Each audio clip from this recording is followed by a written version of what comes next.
જય સ્વામિનારાયણ ભક્તો, વાત છે ગુણાતીતાનંદ સ્વામીની. બોલતું ભાગવત. સોરઠ વંથલીના કલ્યાણભાઈએ વાલજીભાઈને સત્સંગ કરાવ્યો. પછી વાલજીભાઈ કહે, કલ્યાણભાઈ, વૈષ્ણવ સંપ્રદાયમાં ભાગવત બહુ મોટું કહેવાય છે, તેમ આપણા સંપ્રદાયમાં ભાગવત છે કે નહીં? કલ્યાણભાઈ કહ્યું કે હા છે ને, આપણું ભાગવત તો બોલે તેવું છે. ત્યારે વાલજીભાઈ કહે, બોલતું ભાગવત? તો કહે હા, તો મને જરૂર તેના દર્શન કરાવો. એટલે કલ્યાણભાઈ કહે, તો તમારે 4-5 દિવસ સમય કાઢીને મારી સાથે આવવું પડશે. વાલજીભાઈ તૈયાર થયા એટલે એને જૂનાગઢ લઈ ગયા. ત્યાં સદગુરુ ગુણાતીતાનંદ સ્વામી થાંભલે બેસીને વાતો કરતા હતા. સ્વામીને બતાવી. કલ્યાણભાઈએ કહ્યું, વાલજીભાઈ જુઓ, આપણું બોલતું ભાગવત છે. થોડા દિવસ સ્વામીની વાતો સાંભળી વાલજીભાઈ તો રાજી થઈ ગયા.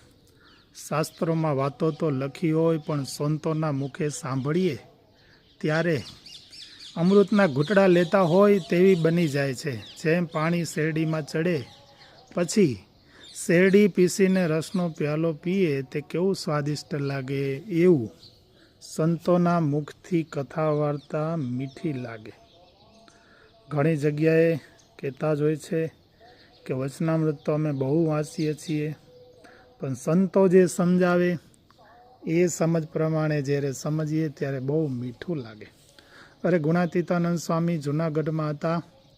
એક સાધુરામ, એની પાસે 1000 પ્રત વચનામૃતની લખેલી હતી. કાયમ વચનામૃતને પ્રદક્ષિણા કરે.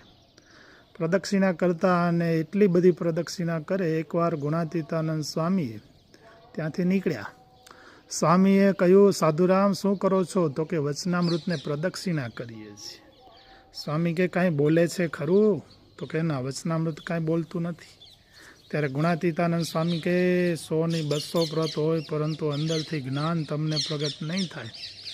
તમારે સંતો કથા વાર્તા કરે ત્યારે એ સાંભળીએ ત્યારે જ એમાંથી જ્ઞાન પ્રગટ થાય. માટે સંત સમાગમ કીજે ઓ નિસદીન, સંત સમાગમ કીજે ભક્તો.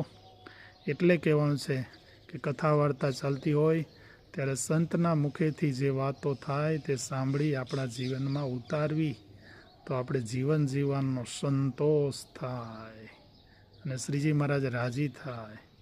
જય સ્વામિનારાયણ.